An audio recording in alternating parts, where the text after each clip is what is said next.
আমি ছোটবেলা থেকে বাইকের প্রতি অ্যাডিক্টেড ছিলাম। তো বাইক কেনার মতো আসলে ওইরকম কোনো সামর্থ্য অথবা বাইক যে কিনবো সেরকমটা মানে কখনো হয়নি। ছোট ছিলাম তখন, বয়স হবে কত, 10, 11, 12 এরকম হবে। বাট যাদেরই বাইক দেখতাম বাইকে উঠে বসতাম, অথবা সিনিয়র যারা ছিল তাদের কাছে বাইক খুঁজে খুঁজে চালাইতাম। অনেক সময় দেখা যায় তাদের সাথে অনেক দূর চলে যেতাম, তারপর 2-4 মিনিটের জন্য বাইকটা দিত, অল্প একটু চালাতে পারতাম আর কি। বাট নেশা ছিল যে একদিন নিজের হয়তো বা এরকম স্পোর্টস বাইকগুলা হবে, একটা সময় হবে। এটা সব সময় ছিল মাথায় যে হবে, একটা সময় হবে, সেটা যত দিন যাক না কেন, বাট হবে।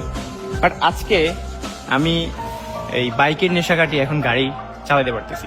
হয়তো এটাও আমার না, বাট আমি পারতেছি। কারণ যখন বাইক ছিল তখন বাইক ছিল না, তখন যে বাইক কেনার যে নেশাটা ছিল সেটা হয়েছে আলহামদুলিল্লাহ। আর এখন গাড়ি কেনার সামর্থ্য হয়েছে আলহামদুলিল্লাহ, বাট অনেক কিছু চিন্তা করে দেখা যায় যে কেনা হচ্ছে না, তবে কেনা হবে ইনশাল্লাহ। এখন গাড়িটা এমন না যে গাড়িটা আমি চালাচ্ছি বা ভাড়া মারতেছি, বিষয়টা এরকম না। এটা আমি পার্সোনাল ইউজের জন্যই চালাইতেছি। কিন্তু স্বপ্ন ছিল যে হবে, হয়তো হ্যাঁ আমার বাবার অনেক কোটি টাকা আছে, বাট আমার না।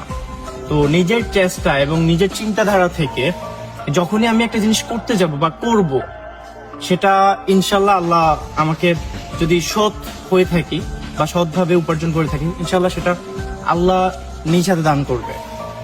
আর স্বপ্ন থাকতে হবে। আসলে স্বপ্ন ছোট করে দেখার থেকে স্বপ্ন বড় করে যখন দেখবেন, তখন দেখবেন যে সেটা আজ হোক, কাল হোক, 10 বছর পরে হোক, সেটা পূর্ণ পাবেই।